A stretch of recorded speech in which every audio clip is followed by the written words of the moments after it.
गया था हमने सेमीकंडक्टर्स। सेमीकंडक्टर्स होते क्या हैं?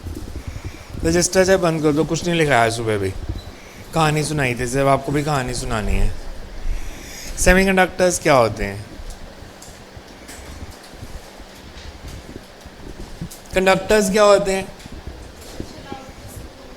Which allow the flow of current. Insulators, insulators सोच लो, ऐसा हुआ है फिजिक्स में कोई इंसुलेटर? मेरे को बताना कोई इंसुलेटर। आप मेरे को इंसुलेटर बताओ, मैं उसमें से कंडक्ट करा के दिखाऊंगा। बिकॉज फिजिक्स में परफेक्ट तो कुछ नहीं होता ना। इंसुलेटर आप एनर्जी प्रोवाइड करो, वो कंडक्टर बन जाएगा। आयोनाइज कर दिया, एयर इंसुलेटर है, पर हाई पोटेंशियल डिफरेंस पे कंडक्टिंग बन जाती है। वुड इंसुलेटर है, लार्ज इलेक्ट्रिक फील्ड लगाओ, वो कंडक्टर बन जाएगा। अच्छा, जिस इलेक्ट्रिक फील्ड पे कोई सब्सटेंस कंडक्ट करना शुरू कर देता है उसको क्या बोलते हैं? अगर मैंने इलेक्ट्रिक फील्ड अप्लाई किया और एक पर्टिकुलर वैल्यू पे जाके इंसुलेटर में से करंट फ्लो करने लग गई, तो उस फिनोमेना को क्या कहते हैं और उस इलेक्ट्रिक फील्ड को क्या कहते हैं?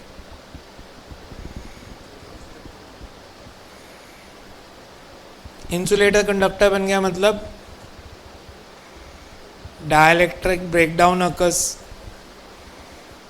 and the electric field at which occurs is called dielectric strength. पढ़ा था इलेक्ट्रोस्टैटिक्स में। तो डाइलेक्ट्रिक स्ट्रेंथ डिफरेंट हो सकती है। सेमीकंडक्टर होते हैं जिनको आजकल वैसे हम सेमी इंसुलेटर कहने लग गए हैं, बिकॉज इनकी प्रॉपर्टीज इंसुलेटर्स के साथ ज़्यादा मिलती हैं और कंडक्टर्स के साथ कम मिलती हैं। कंडक्टर्स में आपने क्या पढ़ा था? टेम्परेचर बढ़ाएंगे तो कंडक्टिविटी बढ़ेगी, कम हो जाएगी। टेम्परेचर बढ़ाएंगे तो कोलिजन बिटवीन इलेक्ट्रॉन्स बढ़ेंगी, कोलिजन्स बढ़ेंगी तो रेजिस्टेंस बढ़ेगी और कंडक्टिविटी कम हो जाएगी। इंसुलेटर्स में क्या था? टेम्परेचर बढ़ाएंगे, इनिशियली उनकी रेजिस्टेंस इनफाइनाइट है, आपने एनर्जी प्रोवाइड की, उन्होंने कंडक्ट करना शुरू कर दिया। कंडक्ट करेंगे तो रेजिस्टेंस कम हो गई। सेमीकंडक्टर्स में भी यही होता है कि नॉर्मली वो इंसुलेटर्स होते हैं, पर एनर्जी प्रोवाइड करें तो वो कंडक्ट करते हैं। फ़र्क सिर्फ ये है कि जो इंसुलेटर्स को कंडक्शन के लिए एनर्जी चाहिए, सेमीकंडक्टर्स को उनसे रफली 7 टाइम्स कम चाहिए।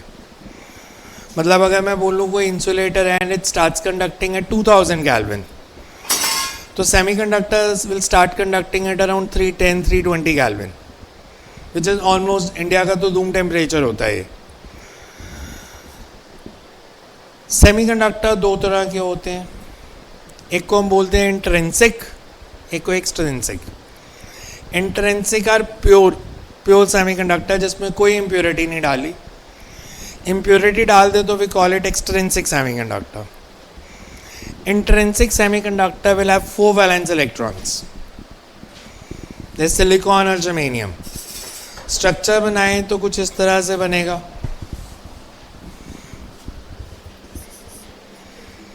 से इसने 4 कोवेलेंट बॉन्ड्स बना लिए अपने नेबर्स के साथ।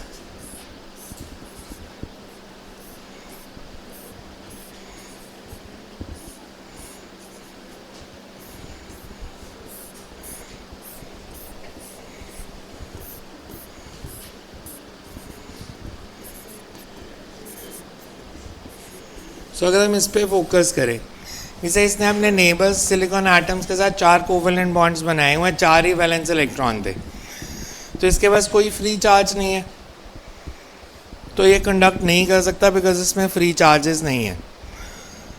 अब इसमें होता है कि अगर हम एनर्जी सप्लाई करें of the order of 1 electron volt, तो covalent bonds in the structure break. Bond break करेगा तो वहाँ से इलेक्ट्रॉन रिलीज हो जाएगा।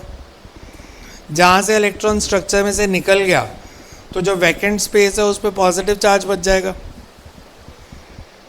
बिकॉज अगर किसी जगह से इलेक्ट्रॉन निकाला तो जो वैकेंसी रहेगी वहाँ पे स्ट्रक्चर में, उसने नेगेटिव चार्ज लूज किया, तो it will have positive charge. उस वैकेंट स्पेस को हम कह देते हैं होल, कि इलेक्ट्रॉन निकल गया, उसकी जगह पे होल आ गया। अगर स्ट्रक्चर में 100 कोवेलेंट बॉन्ड्स ब्रेक करते हैं तो 100 इलेक्ट्रॉन्स फ्री हो गए और उसकी जगह पे 100 होल्स क्रिएट हो गए। इसका मतलब अगर प्योर सिलिकॉन है या प्योर जर्मेनियम है, अभी कोई इम्प्योरिटी नहीं डाली, तो जितने इलेक्ट्रॉन्स क्रिएट होंगे स्ट्रक्चर में उतने होल्स भी होंगे। मतलब नंबर डेंसिटी ऑफ इलेक्ट्रॉन और होल सेम। नंबर डेंसिटी क्या होता था? Number of free charges per unit volume. Current और नंबर डेंसिटी में रिलेशन, करंट और नंबर डेंसिटी में, करंट डेंसिटी में नहीं, वो तो ओम्स लॉ था। I is equals to N E A V D, ये फॉर्मूला एक ड्राइव किया था करंट इलेक्ट्रिसिटी में।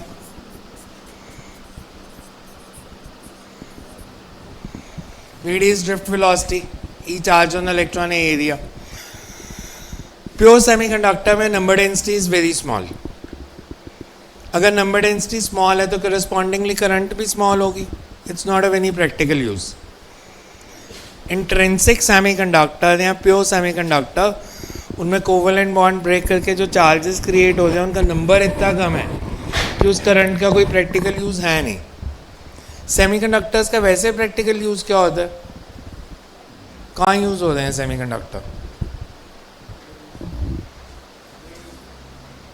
एलईडीज। एलईडीज तो एक हो गया, लाइट इमिटिंग डायोड। और कहाँ पे? हर जगह। क्या? जैसे मान लो कैलकुलेटर, इसमें सेमीकंडक्टर्स का क्या काम है? कैलकुलेटर में सेमीकंडक्टर का क्या काम है? अच्छा, कैलकुलेटर की जो आपकी डिस्प्ले है वो एलसीडी है या एलईडी है?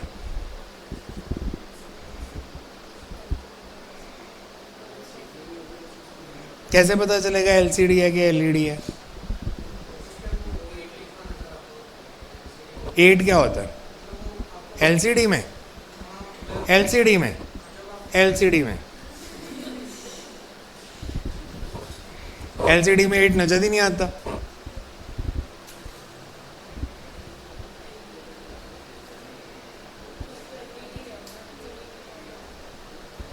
एलसीडी वाली स्क्रीन को दबाना है ऐसे, आपको लिक्विड साइड पे ज़्यादा नजर आएगा।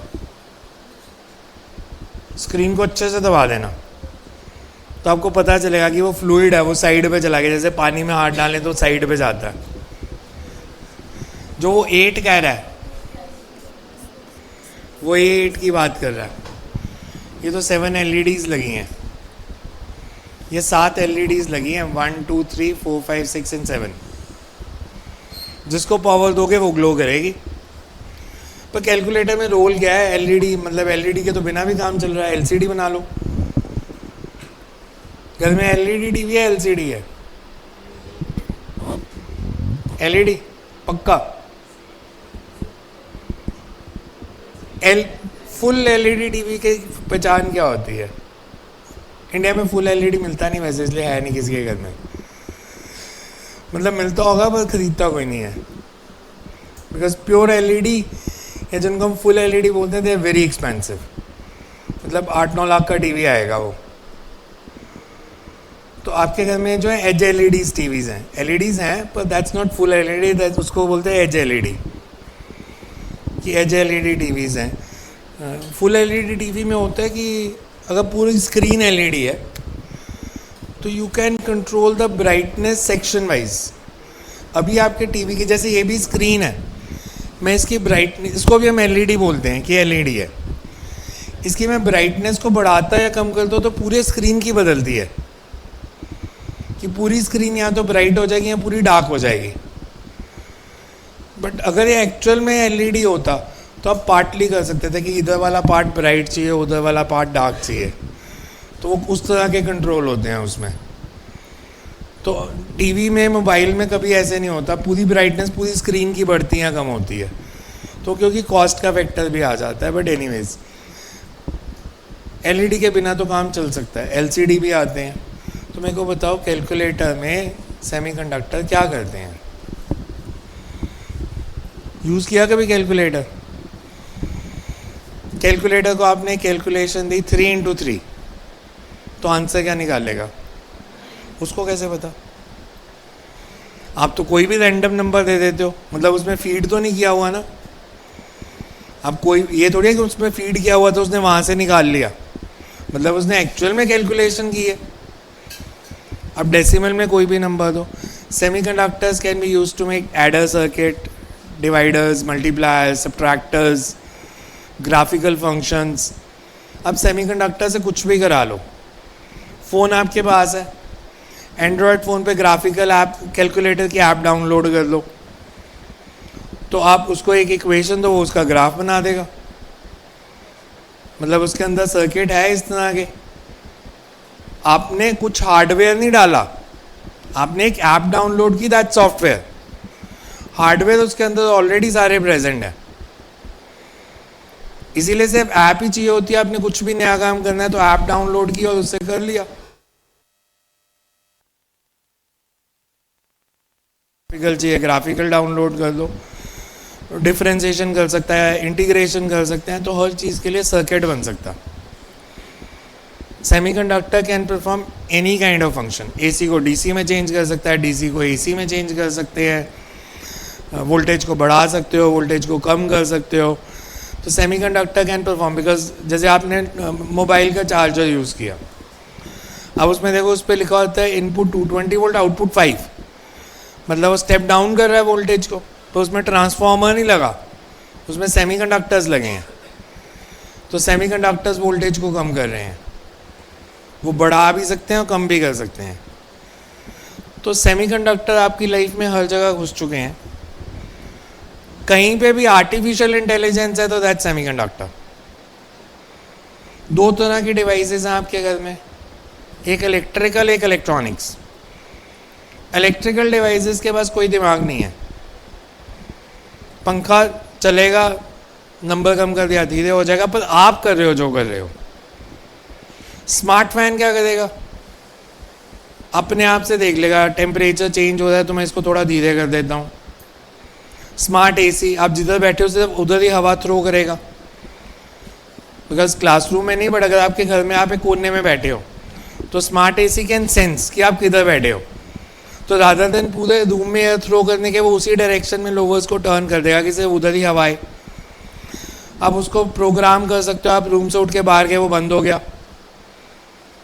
आप उसको प्रोग्राम कर सकते हो, ट्यूशन से आप 5:30 बजे घर पहुंचते हो, 5:25 पे अपने आप ही ऑन हो जाए, आपको कुछ करने की ज़रूरत नहीं है। सिमिलरली स्मार्ट रेफ्रिजरेटर सब कुछ खुद से डिसाइड कर लेते हैं। कहीं पे भी सेंसर लगे हैं, दैट्स ऑल सेमीकंडक्टर्स। मतलब मान लो जैसे कार्स में आजकल वो कोलिजन सेंसर्स आ गए हैं, आगे कोई आ जाए तो वो वाइब्रेट करता है उसका स्टीयरिंग, तो किसी भी तरह का सेंसर लगा है, तो that's all semiconducting technology. Advantage क्या है और डिसएडवांटेज क्या है?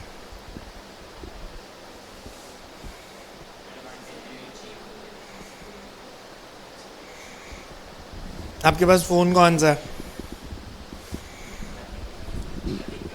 नथिंग का स्मार्टफोन है, उसमें जो फीचर है ना, अगर ये फ़ोन मैंने 1970 में बनाया होता सेमीकंडक्टर्स के साथ, 1 करोड़ कॉस्ट करता, उस टाइम का 1 करोड़।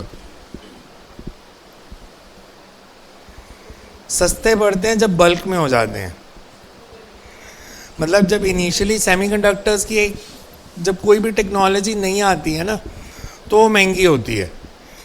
सेमीकंडक्टर्स में यह है कि जितनी प्रोडक्शन बढ़ती जाएगी कॉस्ट उतनी कम होती जाएगी, तो जितना ज़्यादा कोई फ़ोन बिक रहा है उतना सस्ता भी कर सकते हैं उसको। तो आजकल सस्ते हो गए फ़ोन इसीलिए बिकॉज प्रोडक्शन बहुत ज़्यादा होने लगी है इनकी। आपने जैसे मान लो रेक्टिफायर बनाना है, रेक्टिफायर क्या होता है? जो एसी को डीसी में चेंज करे। 12th का स्कूल प्रोजेक्ट बना सकते हो आप रेक्टिफायर, सबसे सस्ता बनेगा, 30 रुपए का एक सेल, 9 वोल्ट की बैटरी। आप नॉर्मल पेंसिल सेल से भी जुगाड़ बना सकते हो, बट 9 वोल्ट की बैटरी मिल जाती है 30 रुपीज़ की। डायोड चाहिए, रेजिस्टेंस चाहिए और कैपेसिटर चाहिए, और कनेक्टिंग वायर्स। अगर मैं सेल को छोड़ दूं, बाकी सारा सामान मिला के 90 पैसे से 1 रुपये का मिल जाएगा। ये कॉस्ट होती है सेमीकंडक्टर्स की। आपको शक्ल देख के आपको कोई लूट ले तो बात अलग है, अदरवाइज डायोड्स जो हैं, मेरे हिसाब से अगर कोई ऑनेस्ट शॉपकीपर है और आप उसे जाके बोलते हो कि मेरे को 2 डायोड्स चाहिए रेक्टिफायर बनाना है, वैसे तो उसको पैसे लेने नहीं चाहिए, उसको ऐसे ही दे देने चाहिए कि ले जा चल कोई नहीं, बिकॉज उसको वो जो कॉस्ट कर रहा होगा इट मे बी 10 पैसे ओनली। मांगने के वो चाहे आपसे 50 रुपये मांग ले 2 डायोड्स के, डायोड्स तोल के मिल जाते हैं किलो के हिसाब से कि इतने रुपये किलो, ये इतनी सस्ती डिवाइसेस हैं। एडवांटेज है ये शॉक प्रूफ है, आपका फ़ोन 50 बार ही गिरा होगा, चलता रहता है, स्क्रीन टूट जाएगी, दैट्स नॉट सेमीकंडक्टर, वो तो ग्लास की है, जो उसका सर्किट है वो ख़राब नहीं होता। शॉक प्रूफ डिवाइसेस हैं। मेजर डिसएडवांटेज है ये वोल्टेज फ्लक्चुएशंस हैंडल नहीं कर पाते, ज़्यादा वोल्टेज दे दी तो ये ख़राब हो जाएंगे, तो वोल्टेज फ्लक्चुएशन हैंडल नहीं कर पाते। अच्छा, टीवी सबके घर में है, कभी उसको 0 वॉल्यूम पे चलाया है? 0 वॉल्यूम करके, जैसे आपने टीवी देखना है पर पेरेंट्स को पता ना चले तो 0 वॉल्यूम कर दिया।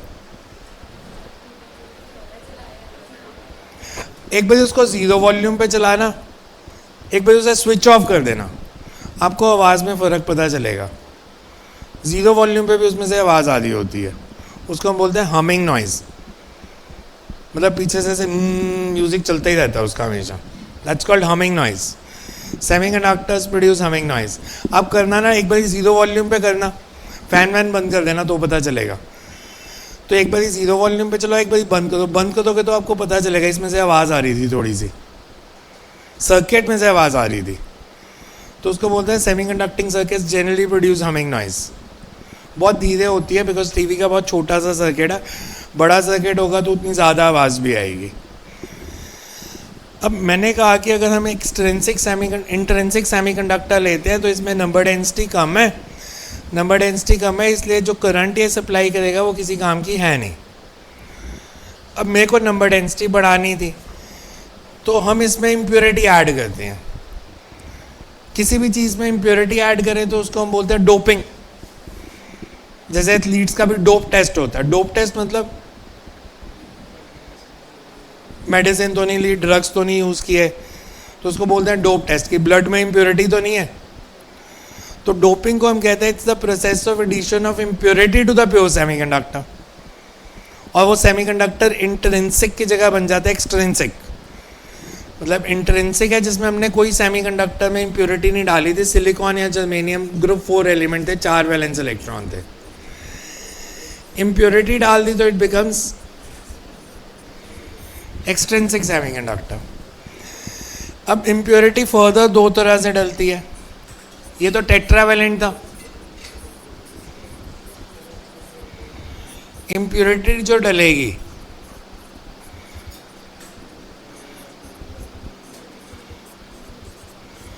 या तो पेंटावैलेंट इम्प्योरिटी डलेगी या ट्राईवैलेंट इम्प्योरिटी डलेगी।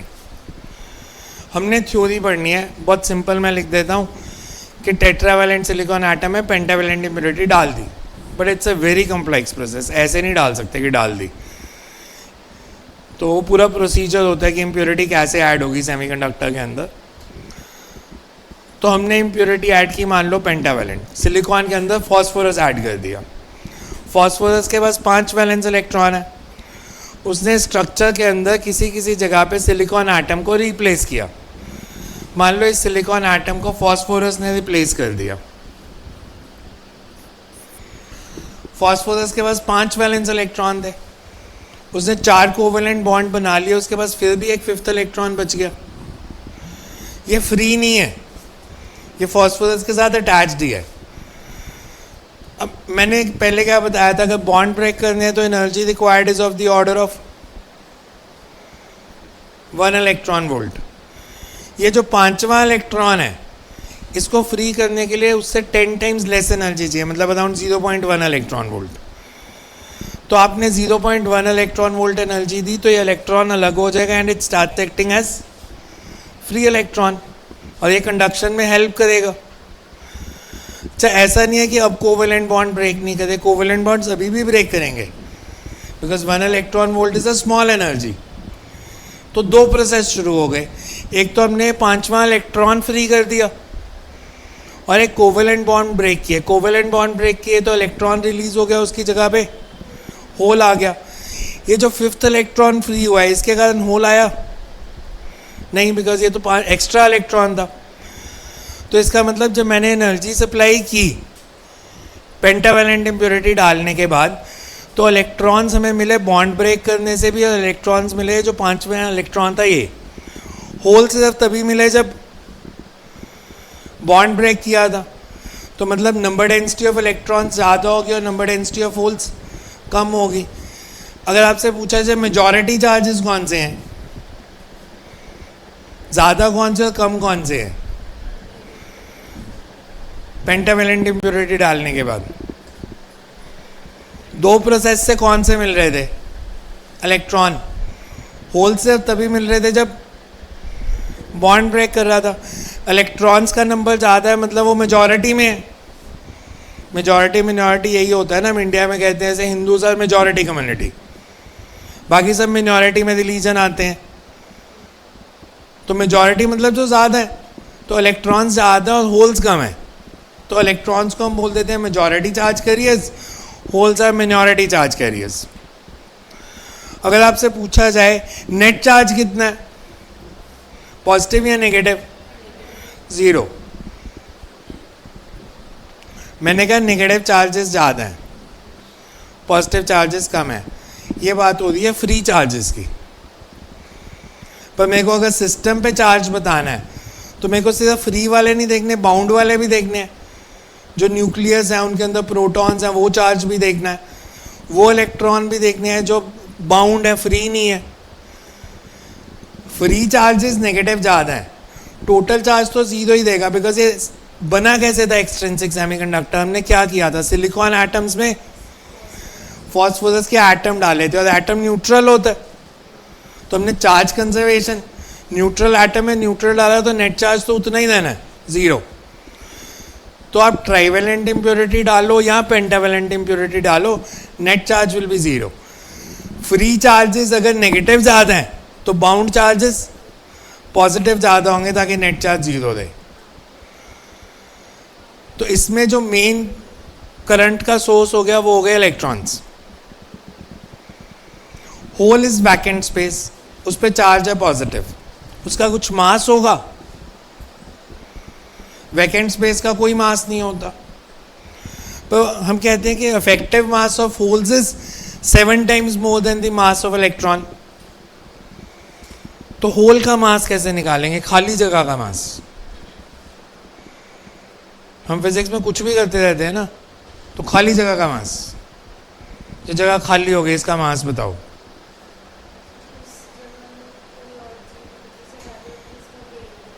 तो वो तो उस चीज़ का वेट हुआ जो नई चीज़ डाल ली है। मान लो वैकेंसी क्रिएट होगी, यहाँ पे मैंने आपको बिठा दिया, तो उससे क्या हुआ? दो तरह के मास होते हैं, ये तो पता है। कौन कौन से? दो तरह के मास कौन से होते हैं? +1 में पढ़े थे।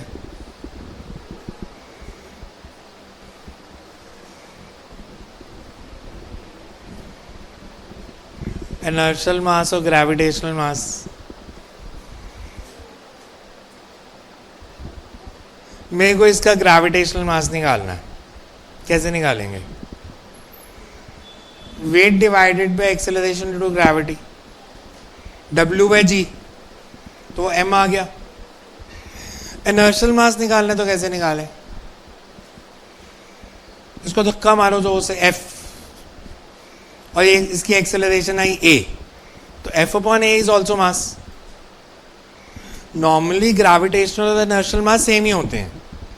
आपका जो ग्रेविटेशनल मास आएगा वही इनर्शियल मास भी आएगा।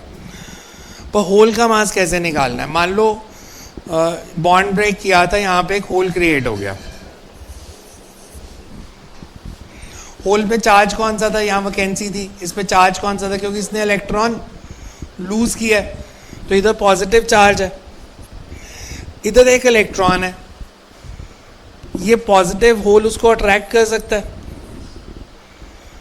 तो इलेक्ट्रॉन स्ट्रक्चर में इधर से जंप करके इधर आ गया, तो अब होल इधर शिफ्ट हो गया। इस होल को फिल करने के लिए यहाँ से इलेक्ट्रॉन आ गया, अब होल इधर शिफ्ट हो गया, मतलब होल एक्सेलरेट कर रहे हैं, तो इनका मास कितना हो जाएगा, F/A। तो ये एक्चुअल में मास नहीं है, इसको हम कहते हैं इफेक्टिव मास। क्यों ही इलेक्ट्रिक फील्ड अप्लाई करोगे ना, तो force upon acceleration is the mass. ये तो हुआ अगर हमने पेंटावेलेंट इम्प्योरिटी डाली, मेजॉरिटी चार्जेस नेगेटिव थे, इसलिए हम इसको बोल देते हैं एन टाइप सेमीकंडक्टर। दो तरह के सेमीकंडक्टर होते हैं, एन टाइप और पी टाइप। नेगेटिव चार्जेस ज़्यादा हैं तो N type semiconductor, negative type. अगर मैं इसमें ट्राइवेलेंट इम्प्योरिटी डालता, मान लो मैंने इसमें डाला एल्यूमिनियम, इसके पास 3 ही वैलेंस इलेक्ट्रॉन थे, इसने 3 बॉन्ड बना लिए। ये जो चौथी जगह है, यहाँ पे सिलिकॉन तो अपना इलेक्ट्रॉन कंट्रीब्यूट कर सकता है, एल्यूमिनियम के पास और है ही नहीं, 3 ही है, तो स्ट्रक्चर में वैकेंसी रहेगी। इसने सिलिकॉन को रिप्लेस किया था, सिलिकॉन को उठा के खुद आ गया, उससे वैकेंसी क्रिएट हो गई है, मतलब होल क्रिएट हो गया स्ट्रक्चर में। तो जितनी ज़्यादा इम्प्योरिटी एटम्स डालते जाऊंगा उतने ज़्यादा होल्स क्रिएट होते जाएंगे। एनर्जी सप्लाई करेंगे तो बॉन्ड अभी भी ब्रेक करेगा, बॉन्ड ब्रेक करेगा तो एक इलेक्ट्रॉन और एक होल बनेगा, मतलब होल 2 जगह से आ रहे हैं। इम्प्योरिटी ऐड की तो भी होल्स आए, और बॉन्ड ब्रेक किया तो एक इलेक्ट्रॉन और एक होल आया, तो नंबर किसका ज़्यादा, होल्स का। तो holes are majority charges, electrons are minority. Positive charges majority में, इसलिए पी टाइप सेमीकंडक्टर। और नंबर डेंसिटी इम्प्योरिटी डालने से बढ़ रही है तो करस्पॉन्डिंगली करंट भी बढ़ जाएगी। जो इलेक्ट्रॉनिक करंट होगी और जो होल करंट होगी, नेट करंट इनका डिफरेंस होगी या सम होगी,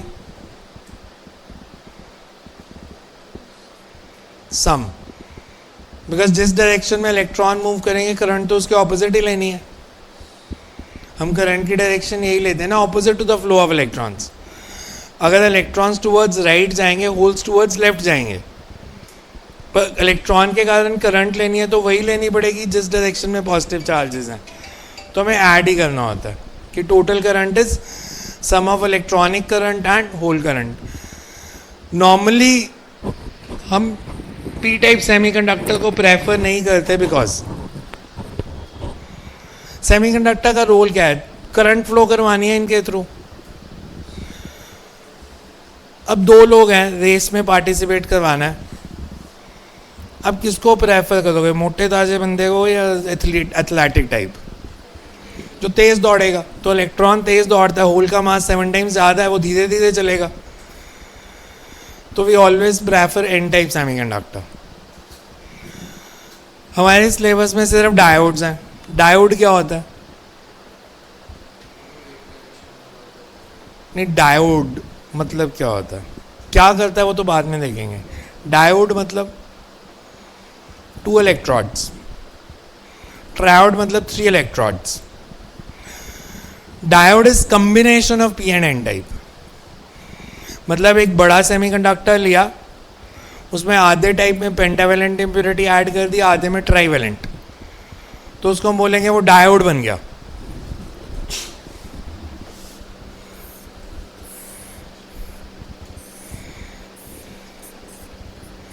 आधे में पेंटावेलेंट, आधे में ट्राइवेलेंट। पी टाइप में मेजॉरिटी में क्या है,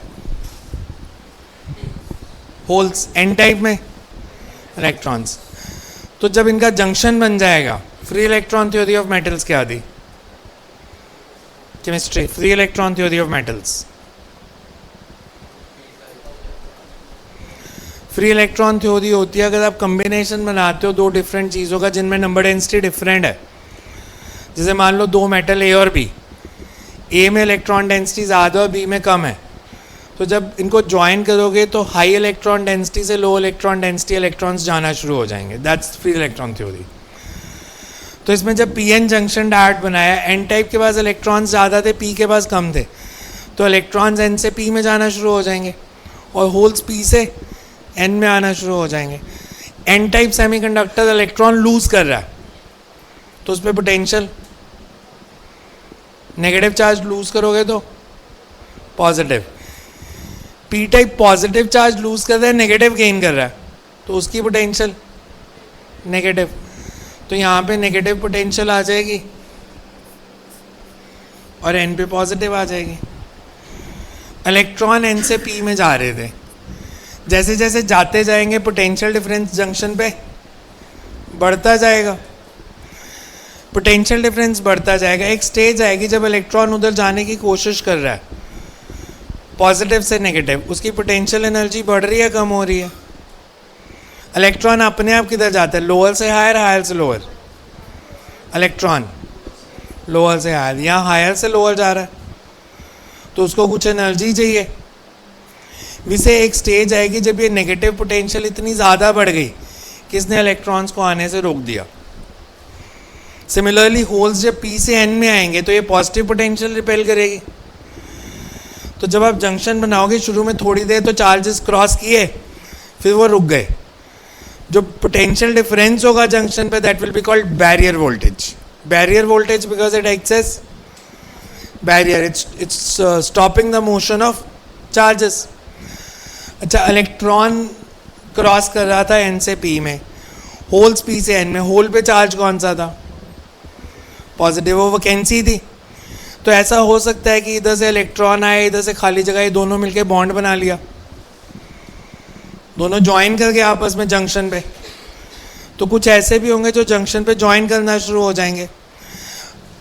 अगर वो इंडिपेंडेंट थे तो उन्होंने बॉन्ड बना लिया तो वो स्टेबल स्टेट है या अनस्टेबल है, स्टेबल है। तो एनर्जी बढ़ी या कम हुई, कम हो गई, तो वो डिफरेंस इन एनर्जी रिलीज हो जाएगा, वो हायर एनर्जी स्टेट से लोअर एनर्जी स्टेट में चले गए और वो एनर्जी रिलीज हुई।